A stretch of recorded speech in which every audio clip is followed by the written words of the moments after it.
Hello everyone, welcome to ओकुल India के सबसे अफोर्डेबल लर्निंग प्लेटफॉर्म में आप सभी लोगों का एक बार फिर से बहुत बहुत स्वागत है। और 30 अगस्त 2022 के the Indian express news of the day analysis के साथ मैं आपके सामने हाजिर हूं। तो इस सीरीज़ को चलते हुए लगभग 3-4 दिन हो चुके हैं और आप में से कुछ लोग जो हैं वो इसको देख भी रहे हैं, इसके बारे में फीडबैक और अपने सजेशंस भी दे रहे हैं। तो बहुत अच्छी बात है, उन सजेशंस के ऊपर हमारी नज़र है और जहाँ पर भी हमें लगेगा कि पॉसिबिलिटी होगी हम उसको ज़रूर इम्प्लीमेंट करेंगे। इस बात को लेकर आप बिल्कुल भी निश्चिंत रहिएगा। और बाकी जो लोग इस सीरीज़ को अभी तक नहीं देख रहे हैं, मैं उनसे रिक्वेस्ट करूंगा कि प्लीज़ इस सीरीज़ को देखिए पूरे के पूरे। अगर मैं ऑनलाइन प्लेटफॉर्म्स की बात करूं तो ये सबसे ज़्यादा कॉम्प्रिहेंसिव सीरीज़ है जो आपको इंडियन एक्सप्रेस के ऊपर मिलेगी, जिसमें आपको ये भी बताया जा रहा है कि कौन से टॉपिक्स इंपॉर्टेंट है और किस तरीके के इंफॉर्मेशन को या किस तरीके की न्यूज़ को, डेटा को आप लोग अपने एग्जाम पॉइंट ऑफ व्यू से कैसे यूज़ कर सकते हैं और कैसे पढ़ सकते हैं। तो प्लीज़ इस बात का ध्यान रखिए कि मोस्ट कॉम्प्रिहेंसिव सीरीज़ ये रहने वाली है ओवरऑल पूरे के पूरे ऑनलाइन प्लेटफॉर्म पर। तो इसलिए इसको आप जो है सीरियसली लें और अच्छे से पढ़ने की कोशिश करें। और जहां पर भी अगर आपको कमी लगती है तो अपने फीडबैक्स और सजेशंस जरूर दें। अगर आपको चीज़ें पसंद आ रही है तो प्लीज़ सेशन को लाइक ज़रूर करें, ज़्यादा से ज़्यादा शेयर करें और अगर चैनल को सब्सक्राइब नहीं किया है तो वो भी जल्द से जल्द कर लें। तो चलिए फिलहाल हम लोग जो है अपने न्यूज़पेपर की तरफ बढ़ते हैं और देखते हैं कि आज कौन कौन सी न्यूज़ जो है हमें कवर करनी है।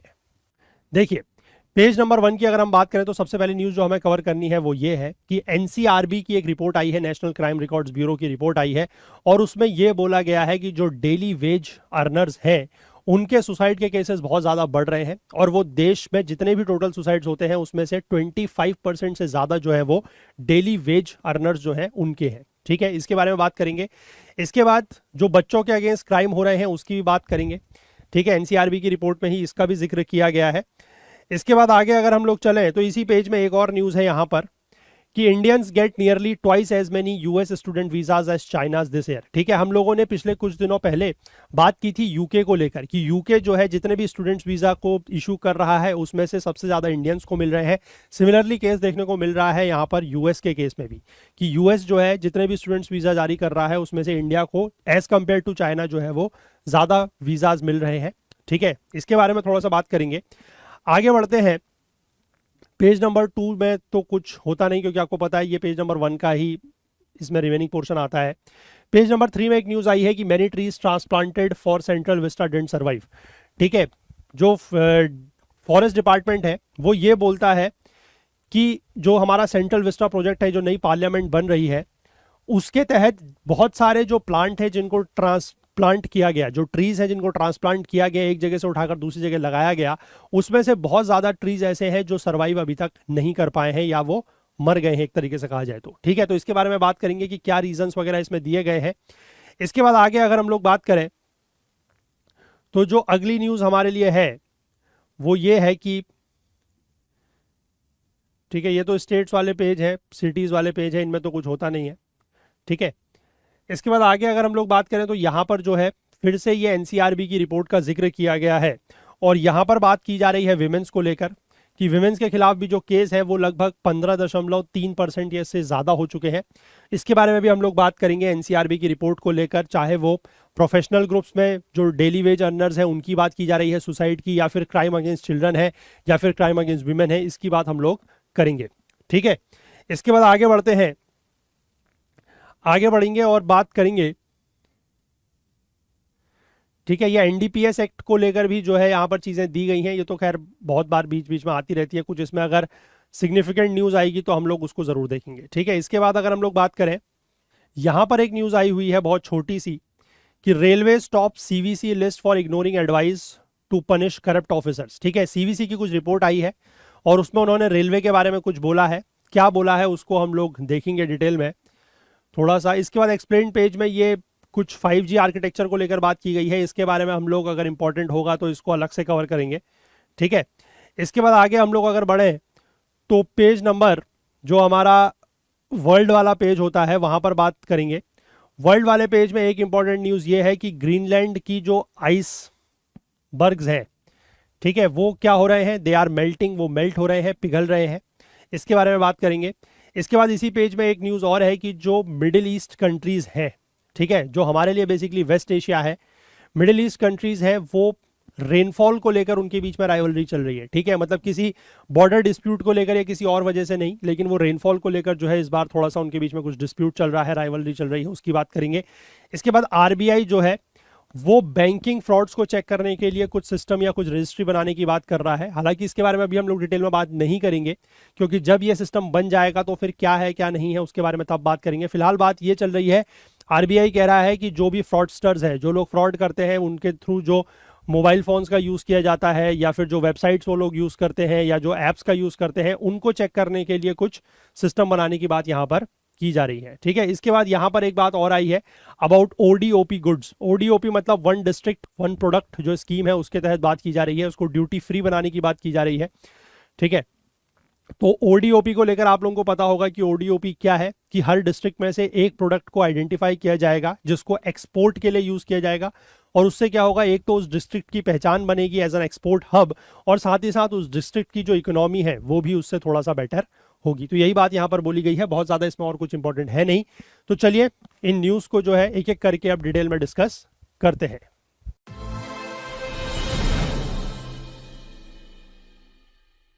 देखिए, जो सबसे पहली न्यूज थी वो ये थी कि पहली बार ऐसा हुआ है कि जो डेली वेज अर्नर्स हैं उनके सुसाइड केस नेशनल टोटल के क्वार्टर से ज्यादा हो चुके हैं। मतलब पूरे के पूरे देश में जितने भी सुसाइड केसेस रजिस्टर किए जाते हैं उसमें से 25% से ज्यादा जो है वो डेली वेज अर्नर्स के हैं, ठीक है। यही बात यहां पर बोली गई है, ठीक है। नेशनल क्राइम रिकॉर्ड ब्यूरो यानी कि एनसीआरबी के द्वारा जो है रिपोर्ट पब्लिश की गई है, जो एनुअल रिपोर्ट होती है, और उसमें ये बोला गया है कि डेली वेज अर्नर्स के जो सुसाइड केसेस हैं वो नेशनल टोटल के क्वार्टर मार्क यानी कि 25% से ज्यादा है ड्यूरिंग द ईयर 2021, यानी कि 2021 का जो साल था उसकी रिपोर्ट ये आई है।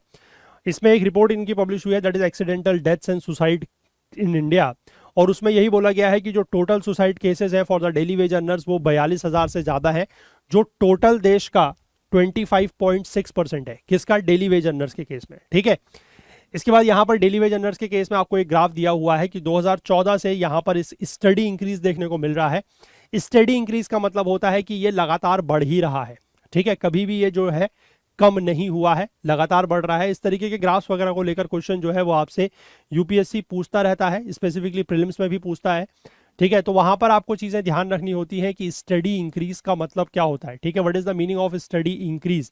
स्टडी इंक्रीज का मतलब होता है कि लगातार बढ़ ही रहा है, या स्टडी डिक्रीज का मतलब होता है कि लगातार कम ही हो रहा है, ठीक है। स्टडी इंक्रीज को अगर मैं ग्राफ में दिखाऊं तो कुछ इस तरीके का ग्राफ आपको दिखेगा कि लगातार जो है वो बढ़ रहा है, ठीक है। There has been study increase. Study decrease की अगर मैं बात करूं तो ग्राफ आप कह सकते हैं कुछ इस तरीके का हो रहा है कि लगातार कम हो रहा है, ठीक है। अगर मान लीजिए ग्राफ कुछ इस तरीके का आपको कभी देखने को मिले, अगर मैं यहां पर एक ग्राफ बनाऊं, सपोज कर लीजिए आपके पास कोई इस तरीके का ग्राफ है कि ये चीज़ ऐसे बढ़ रही है, फिर थोड़ा सा नीचे आई, फिर ऐसे ऊपर चल रही है, फिर नीचे जाएगी, फिर ऊपर जाएगी, तो इसको हम लोग जो है वो स्टडी इंक्रीज या स्टडी डिक्रीज नहीं बोल सकते, ठीक है। तो इस तरीके के ग्राफ को ध्यान रखिएगा। फिगर वगैरह अगर इंपॉर्टेंट नहीं है, अगर डेटा याद नहीं भी होता तो कोई बात नहीं, सिर्फ अभी आप ये रिसेंट वाला याद रख सकते हैं कि 25% से ज़्यादा है, और बाकी इस तरीके के ग्राफ वगैरह को आप अपने एग्जाम वगैरह में भी बना सकते हैं अगर मेंस वगैरह में कहीं पर ज़रूरत पड़ती है तो, ठीक है। इसके बाद आगे बात करते हैं कि डेली वेज अर्नर्स की जो बात है, डेली वेज अर्नर्स को बेसिकली एग्रीकल्चरल वर्कर्स से अलग रखा गया है, एग्रीकल्चरल लेबरर से जो है वो अलग रखा गया है। एग्रीकल्चरल लेबरर्स को जो है पर्सन्स इंगेज्ड इन फार्मिंग सेक्टर में रखा गया है, ठीक है। इसके बाद इन्होंने कुछ डेफिनेशंस दी है, जैसे फार्मर और कल्टीवेटर की डेफिनेशन दी है कि फार्मर और कल्टीवेटर एक ऐसा पर्सन है whose profession is farming and includes those who cultivate on their own land, या तो जो अपनी लैंड पर, अपनी खुद की जमीन पर खेती करते हैं, या फिर वो किसी लीज पे ली हुई जमीन या किसी दूसरे व्यक्ति की जमीन पर जो है काम करते हैं, विद और without the assistance of agricultural labourers, ठीक है। इसके बाद एग्रीकल्चरल लेबरर्स को लेकर भी डेफिनेशन दी गई है कि has been defined as a person who primarily work in the farming sector, जो फार्मिंग सेक्टर में यानी कि चाहे वो एग्रीकल्चर सेक्टर हो या हॉर्टिकल्चर सेक्टर हो वहां पर काम कर रहा है, और जिसका मेन सोर्स ऑफ इनकम जो है वो एग्रीकल्चरल लेबर एक्टिविटीज से आता है, ठीक है।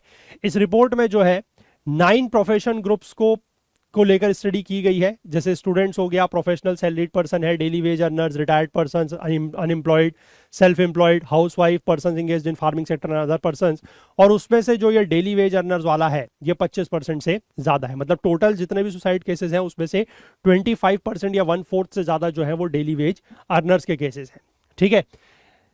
अब इसके बाद उन्होंने ये बोला है कि सिर्फ और सिर्फ प्रोफेशनल ग्रुप्स की ही स्टडी की गई है कि किस प्रोफेशनल ग्रुप्स में जो है सुसाइड केसेस ज्यादा है, without the cause of suicide, मतलब किस वजह से वो लोग सुसाइड कर रहे हैं उसकी बात नहीं की जा रही है। ठीक है, जो डेली वेज अर्नर्स है बोल दिया कि वो 25% से ज्यादा उनके केसेस है, लेकिन वो क्यों सुसाइड कर रहे हैं उस रीजन को लेकर जो है या कॉज ऑफ सुसाइड को लेकर बात नहीं की गई है।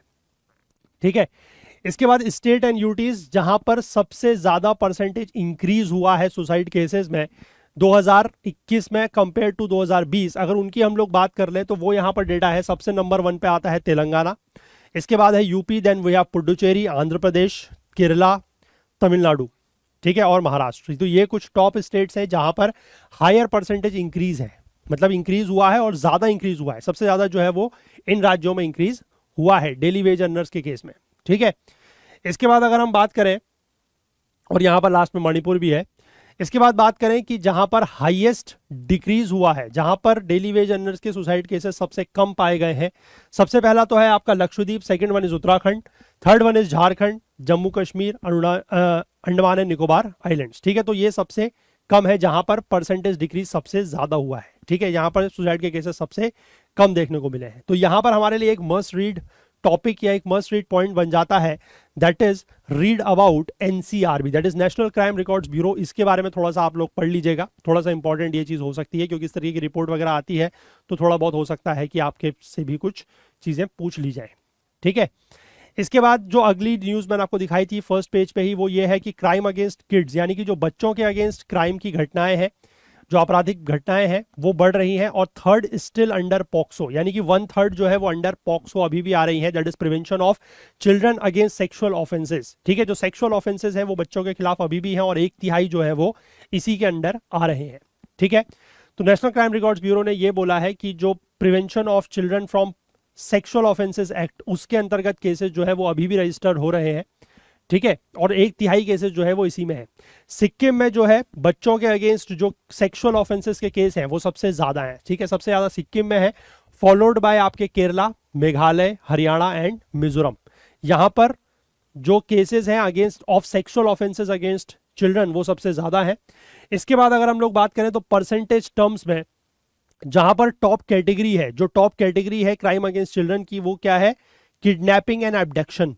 सबसे ज्यादा जो है वो किडनैपिंग और एब्डक्शन की है, 45% के आसपास। किडनैपिंग मतलब जो बच्चों को किडनैप कर लेते हैं, एब्डक्शन मतलब अगवा कर लेते हैं, भगा ले जाते हैं, उस तरह के केसेस हैं। और नंबर 2 पे आपके जो है वो पॉक्सो के केस आते हैं, लगभग 33% के आसपास।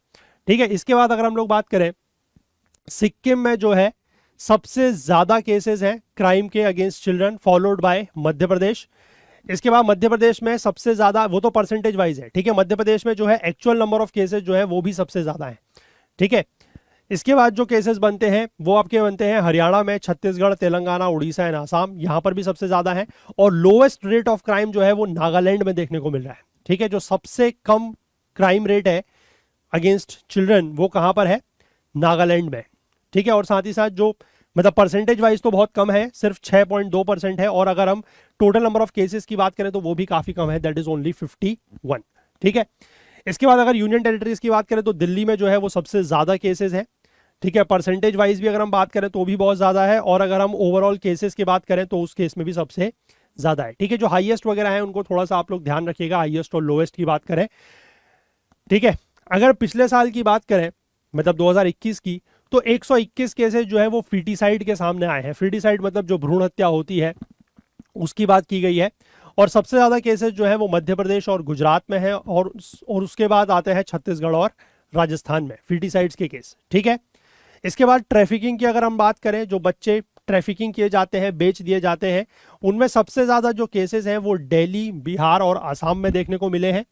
इसके बाद 982 केसेस जो है वो अंडर चाइल्ड लेबर एक्ट, मतलब जो बच्चों से लेबर वगैरह का काम कराया जाता है, चाइल्ड लेबर का काम, उसके अंडर जो है केसेस एक्ट हुए हैं 982, जिसमें से हाईएस्ट नंबर ऑफ केसेस जो है वो तेलंगाना में रजिस्टर हुए हैं। ठीक है, और फॉलोड बाय आसाम। तो इस चीज को थोड़ा थोड़ा आप लोग जो है हाईएस्ट वगैरह याद रख लीजिएगा।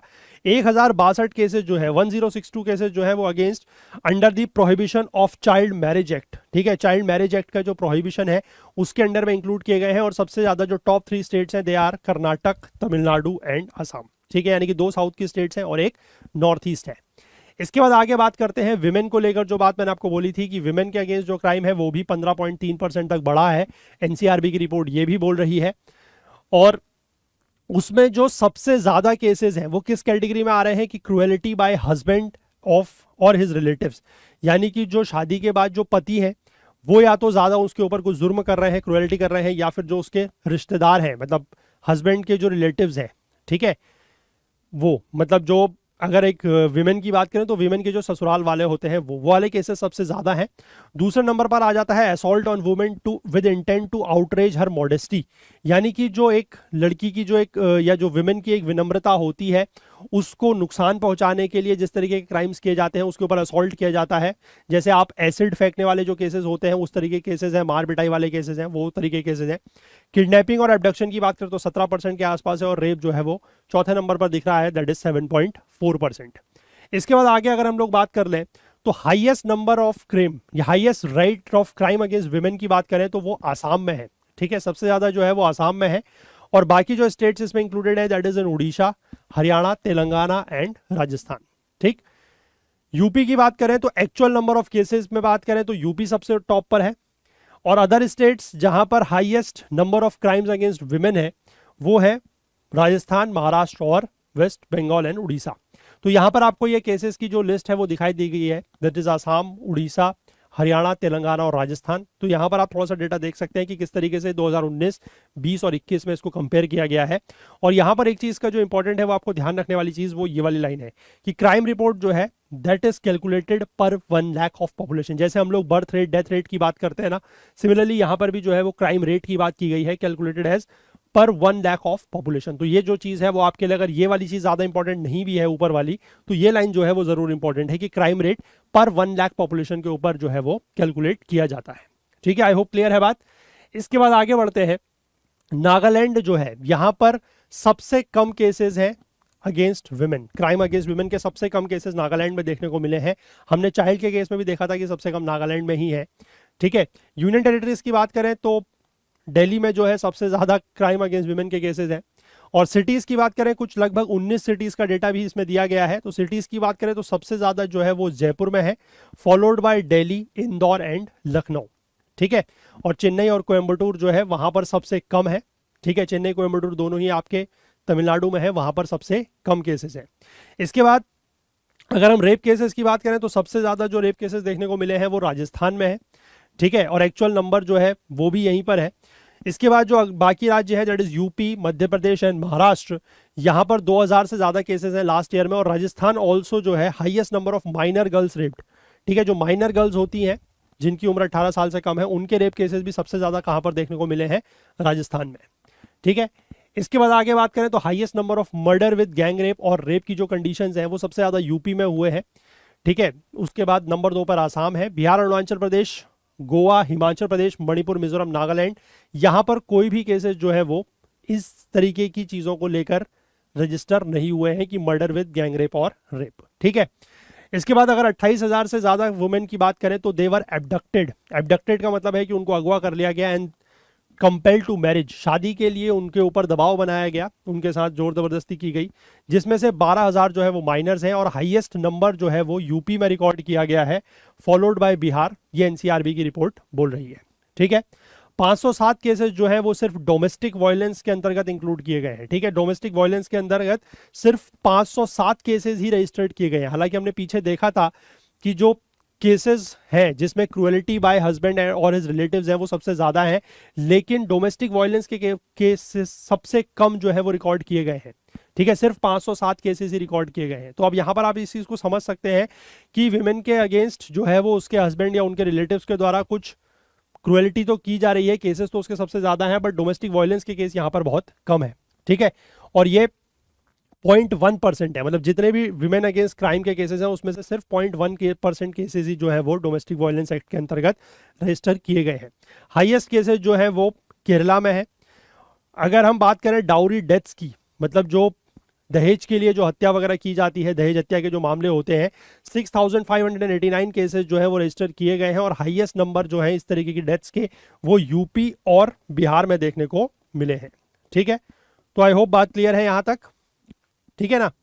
चलिए इसके बाद अगली न्यूज देखेंगे कि इंडियंस जो है उनको सबसे ज्यादा यूएस वीजा मिले हैं स्टूडेंट्स को, और वो चाइना के लगभग ट्वाइस है। पिछले 7 महीने की ये बात है, ठीक है, दिस ईयर की बात की जा रही है, 2022 की जनवरी से लेकर जुलाई 2022 तक की ये बात है, ठीक है। तो इसमें हम लोग बात करें तो ओवरऑल तो सबसे ज्यादा जो स्टूडेंट्स अभी भी इंटरनेशनल स्टूडेंट्स अमेरिका में हैं वो चाइनीज ही हैं। लेकिन अगर हम लोग इस साल की बात करें तो इंडियंस को चाइना से, चाइनीज स्टूडेंट से लगभग डबल जो है वो क्या मिले हैं, यूएस के वीजाज मिले हैं, ठीक है। और यहां पर बात की जा रही है F1 वीजाज की। ये F1 वीजाज हैं जो जनवरी से जुलाई के बीच में मिले हैं, ठीक है। अब ये F1 कैटेगरी के जो वीजा है वो क्या होते हैं, ये थोड़ा सा हम लोगों को जानना जरूरी है। They are non immigrant visas. Non immigrant visas का मतलब है कि ऐसे वीजाज वो उन लोगों को दिए जाते हैं जो अमेरिका या यूएस जो है वो परमानेंटली सेटल होने नहीं जा रहे हैं, ठीक है। जो परमानेंटली सेटल होने जाता है उनको इमिग्रेंट वीजाज दिए जाते हैं। जो नॉन इमिग्रेंट वीजाज हैं वो उनको दिए जाते हैं जो परमानेंटली सेटल नहीं होने जा रहे हैं।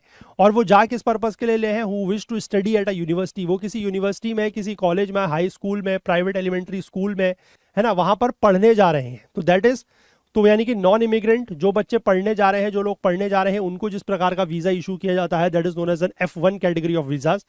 इसके बाद एक कैटेगरी दूसरी भी यहां पर लिखी गई है, that is M1 visas. M1 visas ऐसे वीजाज हैं, ये उन स्टूडेंट्स को दिए जाते हैं जो किसी वोकेशनल या नॉन एकेडमिक इंस्टीट्यूशंस में पढ़ने जा रहे हैं। मतलब ये तो एकेडमिक हो गए जो पढ़ाई के लिए जा रहे हैं, ये किसी और तरीके की पढ़ाई की, कुछ वोकेशनल ट्रेनिंग वगैरह के लिए, कुछ और स्किल वाले कुछ कोर्सेज सीखने के लिए जा रहे हैं, तो उनको दिया जाता है M1 कैटेगरी ऑफ वीजाज, ठीक है।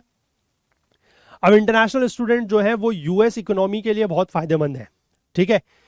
कैसे? क्योंकि वो लोग जो हैं, बाहर वाले जो लोग हैं, वो मच हायर ट्यूशन रेट्स, यानी कि मच हायर ट्यूशन फीस जो है वो अमेरिका को पे करते हैं एज कंपेयर टू जो अमेरिकन स्टूडेंट्स हैं उनके। तो इसलिए ये यूएस इकोनॉमी के लिए बहुत फायदेमंद है अगर ज्यादा स्टूडेंट्स वहां पर आते हैं तो, ठीक है।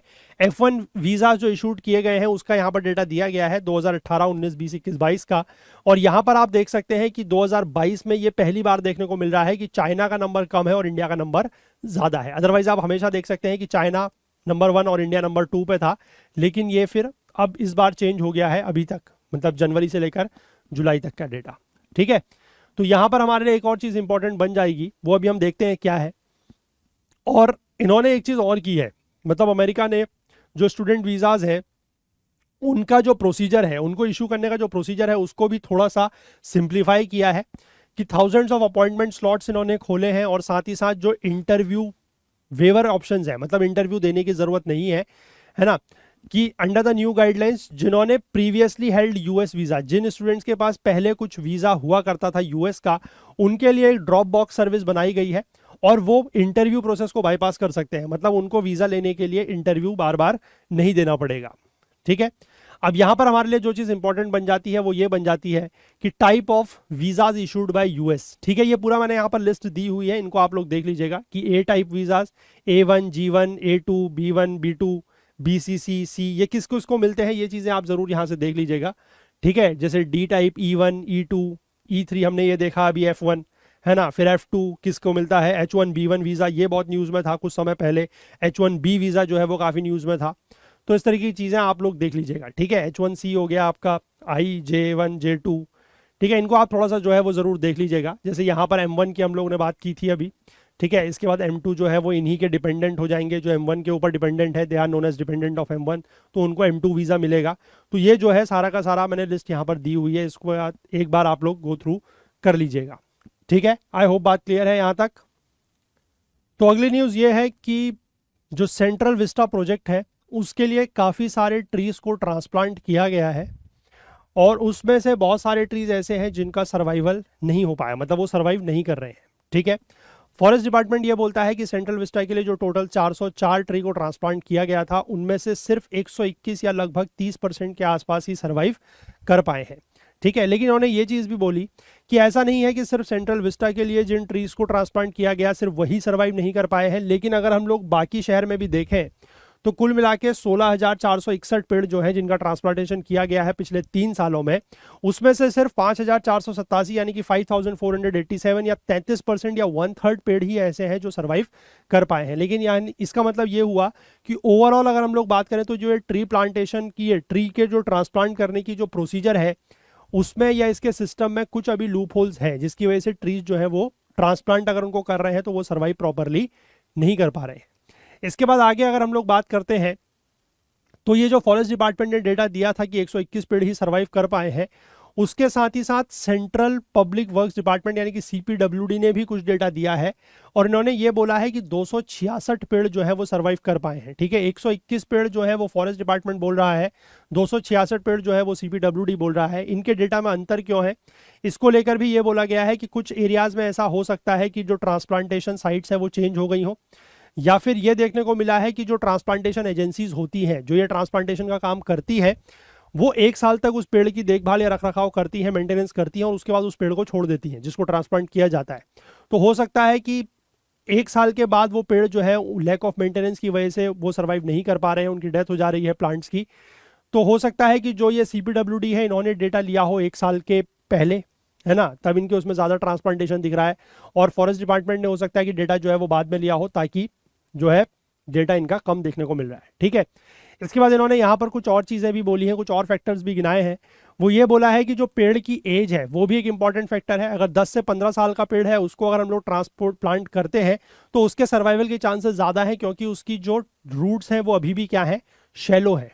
ठीक है, वो काफ़ी मतलब जड़ें जो है वो बहुत ज़्यादा ज़मीन के अंदर नहीं है, तो उसको अगर हम कहीं ट्रांसप्लांट करके दूसरी जगह लगाते हैं तो वो जो है सर्वाइव कर सकता है। साथ ही साथ जो पेड़ अगर ज़्यादा बड़ा हो गया, मतलब जो ट्रांसप्लांटेशन ट्रीज, जो ट्रांसप्लांट ट्री किए हुए ट्रीज हैं, वो एबायोटिक और बायोटिक स्ट्रेस उनके ऊपर बहुत ज़्यादा होता है। साथ ही साथ टर्माइट इन्फेस्टेशन यानी कि दीमक वगैरह लगने का खतरा भी रहता है। तो जो यंग प्लांट्स हैं, जो यंग ट्रीज हैं, वो इम्यून और टॉलरेंट होते हैं इस तरीके के स्ट्रेसर्स में। मतलब बायोटिक एबायोटिक स्ट्रेस की बात करें या टर्माइट इन्फेस्टेशन की बात करें तो उनमें उनको लेकर जो इम्यूनिटी है वो यंग प्लांट्स में ज़्यादा होती है। तो अगर हम यंग प्लांट्स को ट्रांसप्लांट करेंगे तो उनके सर्वाइवल की चांसेस जो है वो ज़्यादा हो जाती हैं। यहाँ पर तो सिर्फ 10 से 15 साल के पेड़ की बात की गई है, लेकिन इस रिपोर्ट में ये भी मेंशन किया गया है कि ये जो सेंट्रल विस्टा प्रोजेक्ट है उसके लिए 70 से 80 साल पुराने पेड़ भी जो है वो ट्रांसप्लांट किए गए हैं और इस वजह से उनका सर्वाइवल जो है वो नहीं हो पाया है। ठीक है, इसके बाद आगे बात करेंगे सीवीसी यानी कि सेंट्रल विजिलेंस कमीशन की एक रिपोर्ट आई है जिसमें उसने करप्ट ऑफिसर्स के खिलाफ पनिशमेंट को लेकर रेलवे को कुछ एडवाइस दिया और उसको इग्नोर किया गया है रेलवे के द्वारा, और वो इग्नोर करने के मामले में रेलवे जो है वो सबसे नंबर 1 पे है। सीबीसी ने ये बोला है कि कुछ करप्ट ऑफिशियल्स हैं और उनके खिलाफ पनिशमेंट के लिए एडवाइस दी है, लेकिन रेलवे ने यह बोला है कि हम अपने खुद के डिसिप्लिनरी प्रोसीजर के तहत जो है कार्रवाई करेंगे इन ऑफिशियल्स के ऊपर और हम सीबीसी की एडवाइस को नहीं मानेंगे। ठीक है, सीबीसी की जो रिपोर्ट जारी हुई है 2021 की रिपोर्ट, उसमें 55 केसेस हैं करप्ट ऑफिशियल्स के, गवर्नमेंट ऑफिशियल्स के, जिनमें से 11 जो है वो रेलवे के मामले हैं, रेलवे से संबंधित ऑफिशियल्स हैं। लेकिन सीबीसी ने जो भी उनको एडवाइस दी है रेलवे को पनिशमेंट देने की या उनके खिलाफ कुछ कार्रवाई करने की, एक्शन लेने की, वो रेलवे ने मना कर दी है। तो यहाँ पर जो इंपॉर्टेंट पॉइंट हमारे लिए बनता है वो ये है कि आप सीवीसी के बारे में यानी कि सेंट्रल विजिलेंस कमीशन के बारे में जो है वो जरूर पढ़ लीजिएगा। पॉलिटी के कोर्स में हमने इसको डिटेल में डिस्कस किया हुआ है, आपको पॉलिटी के चैनल पे इसका वीडियो भी मिल जाएगा, वहां से जाके आप लोग इसको पढ़ लीजिएगा जरूर से। ठीक है, इसके बाद अगली न्यूज की अगर हम बात करते हैं तो ग्रीनलैंड का जो एरिया है वहां पर एक ज़ॉम्बी आइस का मामला सामने आया है जिससे सी लेवल राइज हो सकता है 10 इंच तक। ठीक है, अब ये क्या चीज है देखिए, इसमें यह बोला है कि ग्रीनलैंड में एक ज़ॉम्बी आइस है जिसके पिघलने से ग्लोबल सी लेवल में 10 इंच तक का राइज आ सकता है। ठीक है, अब ये ज़ॉम्बी आइस होती क्या है इसकी अगर हम बात करें तो ज़ॉम्बी या डूम्ड आइस एक ऐसा आइस का पीस है जो थिकर एरियाज ऑफ आइस से अभी भी जुड़ा हुआ तो है, लेकिन उसको वहां से प्रॉपर फीड नहीं मिल रही है, उन लार्जर ग्लेशियर से प्रॉपर फीड नहीं मिल रही है। प्रॉपर फीड नहीं मिल रही है मतलब वहां से उसको प्रॉपर बर्फ वगैरह नहीं मिल रही है, तो इस वजह से वो पिघल रहा है। और ऐसा क्यों हो रहा है, उसको लार्जर ग्लेशियर से फीड क्यों नहीं मिल पा रही है, क्योंकि जो पेरेंट्स ग्लेशियर है they are getting less replenished snow, उनको रिप्लेनिश्ड स्नो नहीं मिल रही है। मतलब क्लाइमेट चेंज हो रहा है, उससे टेम्परेचर बढ़ रहा है, तो स्नो जो है ग्लेशियर्स, जो पेरेंट ग्लेशियर्स है उनकी भी जो स्नो है वो पिघल रही है। अब वापस से उतनी ज्यादा स्नो हो नहीं रही है, ठीक है, उतनी ज्यादा प्रेसिपिटेशन नहीं हो रहा है, तो उस वजह से उनको प्रॉपर स्नो नहीं मिल पा रही है। इस वजह से इस आइस पीस को भी जो है वो स्नो नहीं मिल रहा है। ठीक है, तो एक तो बात ये हो गई कि स्नो मिल नहीं रहा है, और दूसरी बात ये है कि क्लाइमेट चेंज होने की वजह से क्या हो रहा है, बर्फ पिघल भी रही है। ठीक है, और इसकी वजह से 10 इंच तक का जो ग्लोबल सी लेवल में राइज है वो देखने को मिल सकता है। ठीक है, इसके कॉन्ट्रेरी, इसके कॉन्ट्रास्ट में बात करें तो लास्ट ईयर जो inter governmental panel on climate change की रिपोर्ट आई थी उसने ये बोला था कि ये जो ग्रीनलैंड का एरिया है वहां पर जितनी भी आइस मेल्ट होगी उससे लगभग ग्लोबल सी लेवल का राइज 2 से 5 इंच तक हो सकता है, वो भी कब तक, सन 2100 तक। मतलब आज 2022, आज से लेकर 78 सालों के बाद तक भी इतना ही राइज होगा। लेकिन यहां पर अब इसकी वजह से देखने को मिल रहा है कि 10 इंच तक का राइज जो है वो हो सकता है। ठीक है, आई होप बात क्लियर है। इसके बाद जो हमारी अगली चीज हमें देखनी है वो ये है कि ग्रीनलैंड का यहाँ पर आपको एरिया दिख रहा है, नाम हमने देखा ग्रीनलैंड का, तो उसके आसपास के जो भी ये वाटर बॉडीज हैं इनको जरूर देख लीजिएगा आप। ठीक है, जैसे कि बैफिन बे, ग्रीनलैंड सी, बेरेंट सी, नॉर्वेजियन सी, लेब्राडोर सी, इनको जरूर देख लीजिएगा। ठीक है, क्योंकि कभी कभी इस तरीके के जब नाम आते हैं तो मैप वर्क में ये इंपॉर्टेंट बन जाता है कि आपसे इस तरीके के वाटर बॉडीज को लेकर जो है वो अरेंजिंग का काम आ सकता है कि ईस्ट से वेस्ट अरेंज करना है, नॉर्थ से साउथ अरेंज करना है। और कभी भी आप किसी भी जगह का नाम अगर सुनते हैं तो उसके आसपास की जो भी वाटर बॉडीज हैं, रिवर्स हैं, लेक्स हैं, माउंटेन्स हैं, उनको जरूर देख लीजिएगा। ठीक है, वो थोड़ा सा इंपॉर्टेंट मैप के लिहाज से बन जाते हैं। ठीक है, इसके बाद जो अगली न्यूज़ है उसकी हम लोग बात करें कि जो मिडिल ईस्ट कंट्रीज हैं उनके बीच में कुछ राइवलरी, कुछ दुश्मनी चल रही है। लेकिन दुश्मनी का मुद्दा इस बार एक नया है, दैट इज रेनफॉल। बारिश को लेकर वो लोग बात कर रहे हैं। हर ठीक है, ये मिडिल ईस्ट कंट्रीज जो है इनको वैसे जनरली मिडिल ईस्ट बोला जाता है, लेकिन अगर हम इंडिया के रिस्पेक्ट में बात करें तो they are not Middle East, क्योंकि वो हमारे वेस्ट साइड में लाई करती हैं। हम उनको वेस्टर्न एशियन कंट्रीज बोलते हैं। ठीक है, वेस्ट एशियन कंट्रीज बोलते हैं। तो ये वो सारी कंट्रीज हैं। इस मैप की क्या इंपॉर्टेंस है वो मैं आपको अभी बाद में बताऊंगा। पहले हम लोग न्यूज़पेपर में चल के इस मैप को, इस न्यूज़ को देखते हैं। देखिए, कुछ ईरान के ऑफिशियल्स हैं, उन्होंने क्या बोला है कि पिछले कुछ सालों में कुछ अदर नेशंस हैं जो उनको उनके वाटर सोर्सेस से डिप्राइव कर रहे हैं, वंचित रख रहे हैं। ठीक है, और ये मुद्दा किसी अपस्ट्रीम डैम का नहीं है। अपस्ट्रीम डैम का मतलब है जैसे मान लीजिए किसी नदी के ऊपर कोई डैम बना हुआ है, कोई बांध बना हुआ है जिसका पानी रोका जा रहा है उस डैम के थ्रू। तो वहां पर क्या होता है कि जो अप स्ट्रीम एरियाज है वहां पर तो पानी होता है, लेकिन जो डाउन स्ट्रीम एरियाज है वहां पर पानी नहीं होता। ठीक है, तो वहां पर इस तरीके के डिस्प्यूट जो है वो हमने डैम को लेकर, या रिवर डिस्प्यूट्स हमने बहुत सारे देखे हैं। ठीक है, नेशनल मतलब कंट्री लेवल पर भी देखे हैं, इंटरनेशनल लेवल पर भी देखे हैं, लेकिन यहाँ पर ऐसा मुद्दा नहीं है। यहाँ पर बेसिकली क्या हो रहा है कि ये बोल रहे हैं कि इजराइल और बाकी कुछ और देश हैं जो इस तरीके का काम कर रहे हैं कि ईरान के ऊपर जो क्लाउड्स फ्लोट करते हैं उनसे बारिश नहीं हो पा रही है, और इजराइल और कुछ देश जो है वो उससे बारिश अपने वहां कर रहे हैं। ठीक है, अब ये जो इजराइल का नाम लिया है, साथ ही साथ जो अनदर कंट्री का नाम इन्होंने लिया है वो है यूएई। और यहां पर इन्होंने क्या बोला है कि यूएई या कुछ देशों ने मिलकर क्लाउड सीडिंग प्रोग्राम चला रखा है। ठीक है, क्लाउड सीडिंग प्रोग्राम क्या होता है कि जिसमें हम क्लाउड्स में कुछ केमिकल्स को इंजेक्ट करते हैं और आर्टिफिशियल तरीके से रेन कराते हैं। ठीक है, तो एग्जाम पॉइंट ऑफ व्यू से इंपॉर्टेंट आपके लिए यह भी बन जाता है कि what is cloud seeding. Cloud seeding का मतलब होता है कि आर्टिफिशियल प्रेसिपिटेशन का एक मेथड है जिसमें हम लोग क्लाउड्स में कुछ केमिकल्स को इंजेक्ट करते हैं और आर्टिफिशियल रेन कराते हैं।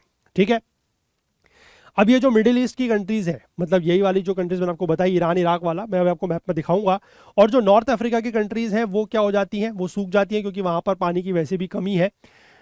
तो वो फिर इस रेस में लग गए हैं कि वो कुछ केमिकल्स या कुछ टेक्निक्स को डेवलप करें जिससे वो रेन ड्रॉप्स को स्क्वीज कर सकते हैं। ठीक है, मतलब जो रेन ड्रॉप्स, जो बादल उनके ऊपर से खाली फ्लोट करते, वो उनमें से क्या कर रहे हैं, बारिश को, पानी को एक्सट्रैक्ट कर रहे हैं। ठीक है, ऐसा बहुत सारे देश वहां के कर रहे हैं।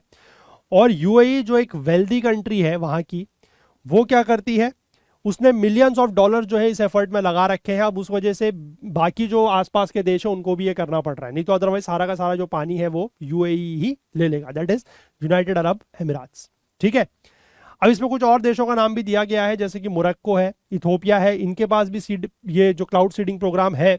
ईरान के पास भी है, सऊदी अरेबिया भी जो है उसके पास भी इस तरीके का एक बहुत लार्ज स्केल प्रोग्राम है। और बाकी आधे दर्जन से ज्यादा जो कंट्रीज है मिडिल ईस्टर्न और नॉर्थन अफ्रीका में, वो भी इस तरीके का काम करने के बारे में सोच रहे हैं। ठीक है, यहां पर यह बोला गया है कि चाइना के पास जो है इस प्रकार का सबसे बड़ा एम्बिशियस प्रोजेक्ट है वर्ल्ड वाइड लेवल पर अगर बात करें। उसके बाद यह है कि या तो वो बारिश करवा सकता है, स्टिमुलेट करवा सकता है रेन को, या फिर हॉल्ट करा सकता है across half of the country. उसके पास इतनी पावर है, इतनी टेक्नोलॉजी उसके पास है। अब साथ ही साथ वो ये यहाँ पर यह बोला गया है कि जो उसकी यांगजे रिवर है, जहाँ के कुछ एरियाज जो है वो सूख चुके हैं, ठीक है, ये उसके ऊपर बारिश करवाने की बात करता है, मतलब क्लाउड्स को फोर्स करता है कि वहां पर बारिश करें, वो इस तरीके के टेक्निक्स का यूज करता है। तो यहां से इंपॉर्टेंट जो चीज आप लोगों के लिए बनती है वो ध्यान रखिएगा, that is your cloud seeding. Keyword is cloud seeding. ठीक है, इसके बाद वो जो मैप वहां पर दिया हुआ है उसके बारे में मैं आपको थोड़ा सा बताता हूं कि वो किस तरीके से आपके लिए इंपॉर्टेंट हो सकता है। देखिए, इस मैप की हम लोग बात कर लें तो यहां पर आपको ईरान दिख रहा है। ठीक है, दिस इज योर ईरान। इसके बाद यहाँ पर आपको यूएई दिख रहा है, देन यू हैव कतर, ठीक है, आपको यहाँ पर कुवैत दिख रहा है, इराक दिख रहा है, सीरिया, लेबनान, जॉर्डन, इजराइल, ठीक है, यमन, ओमान। इधर की तरफ को आप आएंगे तो आपको इजिप्ट दिख जाएगा, ठीक है। फिर इसके इधर की तरफ को आप और आएंगे तो आपको इथोपिया दिखेगा, मोरक्को दिखेगा, अल्जीरिया दिखेगा नॉर्दर्न अफ्रीका में। तो वो सारी कंट्रीज बेसिकली मैंने इसलिए दिखाई हैं कि आप जब नाम आया है तो इसको ज़रूर से देख लीजिएगा। वैसे भी ये रीजन जो है जिसको middle east in general terms बोला जाता है और हम इसको बोलते हैं वेस्ट एशिया, ये काफ़ी इंपॉर्टेंट है, ठीक है, क्योंकि यहाँ पर कुछ इस तरीके की वाटर बॉडीज़ भी हैं, जैसे पर्शियन गल्फ है, गल्फ ऑफ ओमान है, रेड सी है, गल्फ ऑफ एडन है, ठीक है। तो इनको ज़रूर से आप लोग देख लीजिएगा। और ये वाला जो रीजन है ये आपको पता ही होगा, ये इधर की तरफ को जो खुलता है ये मेडिटेरेनियन सी है, ठीक है। अब यहाँ से मुझे आप एक चीज़ का नाम बताइएगा, एक क्वेश्चन मैं आपसे पूछता हूँ कि रेड सी को मेडिटेरेनियन सी से जोड़ने वाली जो यहाँ पर एक लाइन है, ठीक है, जो एक वाटर बॉडी है, उसका नाम क्या है वो आप मुझे बताइएगा। वो बहुत इंपॉर्टेंट ट्रेड रूट भी है एक, ठीक है। तो आई होप कि इन चीज़ों को आप लोग ज़रूर जो है नोट डाउन करेंगे और इसी तरीके से जो है न्यूज़पेपर को पढ़ेंगे, ठीक है, ताकि आप जो भी जगह के आ रही हैं, नाम आ रहे हैं, उनको ज़रूर नोट डाउन करेंगे और उनके बारे में ज़रूर पढ़ेंगे, ठीक है। तो आज का जो सेशन था उसमें इतनी ही न्यूज़ थी। अगर आपने अंत तक इस सेशन में आप हमारे साथ बने रहे तो आपका बहुत बहुत धन्यवाद। चैनल को अगर आपने अभी तक लाइक नहीं किया है, चैनल को सब्सक्राइब नहीं किया है तो कर लीजिएगा। वीडियोस को लाइक और शेयर जरूर करें अगर पसंद आ रही है तो। साथ ही साथ जो हमारा यूट्यूब चैनल है, बाकी यूट्यूब चैनल्स हैं, उनको भी आप लोग ज़रूर सब्सक्राइब कर लें। टेलीग्राम पर भी आप हमसे जुड़ सकते हैं, जहाँ पर हम आपको और रेलिवेंट इन्फॉर्मेशन वगैरह देते रहते हैं। साथ ही साथ आप हमें बाकी अदर सोशल मीडिया प्लेटफॉर्म्स पर भी जो है वो ज्वाइन कर सकते हैं और अपनी बात हम तक पहुँचा सकते हैं। तो चलिए मिलेंगे कल के दिन में, 31 अगस्त, महीने का आखिरी दिन, इंडियन एक्सप्रेस न्यूज़ एनालिसिस के साथ। और साथ ही साथ मैंने आपको बताया है कि ये जो न्यूज़ एनालिसिस हमारा चल रहा है, न्यूज़ ऑफ द डे, ये 1 सितंबर से हमारा जो करंट अफेयर्स का चैनल है वहाँ पर आपको मिलेगा। तो वहाँ पर आप लोग जाइएगा, उस चैनल को जरूर सब्सक्राइब कर लीजिएगा और वहाँ पर ये वीडियो जो है वो कंटिन्यू होंगे। तो चलिए मिलेंगे कल को, तब तक के लिए अपना बहुत बहुत ध्यान रखिएगा। Please do take care of your self. Thank you, have a nice day, bye bye.